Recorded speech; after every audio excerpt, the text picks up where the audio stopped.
ఏపీలో అధికారం చేతులు మారడంతో అనేక పదవులు అధికార పార్టీకి అందుబాటులోకి వస్తున్నాయి. నామినేటెడ్ పోస్టులు, ఆలయాల పాలక మండళ్లు ఖాళీ అవుతున్నాయి. దీంతో రాష్ట్రంలోని ఆలయాల పాలక మండళ్ల కోసం పాలక కూటమిలో పోరాటం మొదలైంది. ఎవరికి వారు తమ పార్టీకే లేదా తమ నియోజకవర్గానికే పదవులు కావాలని డిమాండ్ చేస్తున్నారు. ముఖ్యంగా బెజవాడలోని దుర్గమ్మ గుడి పాలక మండలి కోసం పోటీ చాలా తీవ్రంగా ఉందని టాక్ నడుస్తోంది. ఇంతకీ ఇంద్రకీలాద్రి మీద కుర్చీ కోసం పోటీ పడుతున్నది ఎవరో చూద్దాం.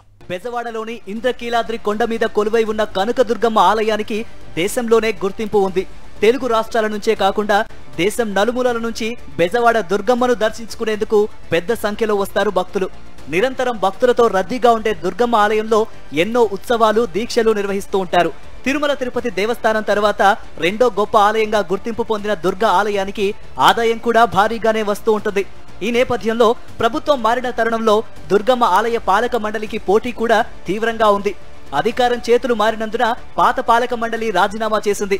దీంతో వెంటనే ఆలయ ట్రస్ట్ బోర్డు చైర్మన్ పదవితో సహా కమిటీని పునర్నిర్మించాలని అధికార కూటమి నేతలు ప్రభుత్వం మీద ఒత్తిడి తెస్తున్నారు. దుర్గగుడి విజయవాడ వెస్ట్ నియోజకవర్గం పరిధిలో ఉంది. ఈ కారణంగా సహజంగానే ఇక్కడి ప్రజాప్రతినిధులకు అధిక ప్రాధాన్యం ఉంటుంది. పశ్చిమ నియోజకవర్గం నుంచి గెలిచిన ఎమ్మెల్యే చెప్పిన వారికే చైర్మన్ పదవి దక్కుతుంది. ప్రస్తుతం విజయవాడ వెస్ట్ నుంచి బీజేపీ తరఫున సుజనా చౌదరి ఎమ్మెల్యేగా గెలుపొందారు. తాను స్థానికుడిని కాకపోయినా గెలిపించినందుకు నియోజకవర్గ బీజేపీ శ్రేణులకు న్యాయం చేయాలనే ఆలోచనలో ఉన్నారట సుజనా చౌదరి. అందుకే దుర్గగుడి ట్రస్ట్ బోర్డు చైర్మన్ పదవి బీజేపీకి చెందిన వ్యక్తికే దక్కాలని పట్టుబడుతున్నారట. అదే సమయంలో పశ్చిమ నియోజకవర్గానికి చెందిన టీడీపీ, జనసేన నాయకులు కూడా మా సంగతేంటని ప్రశ్నిస్తున్నారట.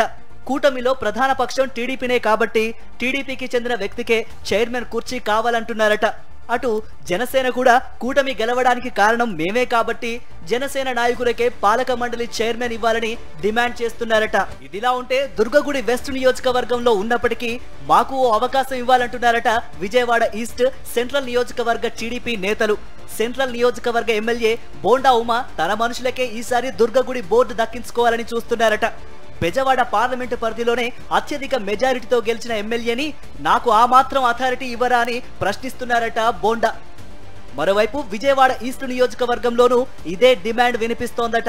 3 సార్లు వరుసగా గెలిచిన ఎమ్మెల్యేని నా నియోజకవర్గంలో తమ్ముళ్లకు ఇలాంటి పదవులు కూడా ఇప్పించుకోకపోతే ఎలా అంటున్నారట గద్దె రామ్మోహన్. హైట్రిక్ ఎమ్మెల్యేను అయినా తనకే ఫస్ట్ ప్రియారిటీ ఇవ్వాలని పట్టుబడుతున్నారట.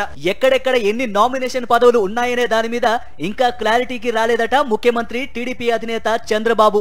పదవులను ఇవ్వడంలో విపరీతమైన ఆలస్యం చేసే చంద్రబాబు ఇంకా పందేరం ప్రారంభించకుండానే దుర్గమ్మ ఆలయ ట్రస్ట్ బోర్డు పదవులపై కూటమిలో కుమ్ములాటలు ప్రారంభమయ్యాయి. ఇప్పుడు ఇదే బెజవాడలో టాక్ ఆఫ్ ది టౌన్ గా మారిందట.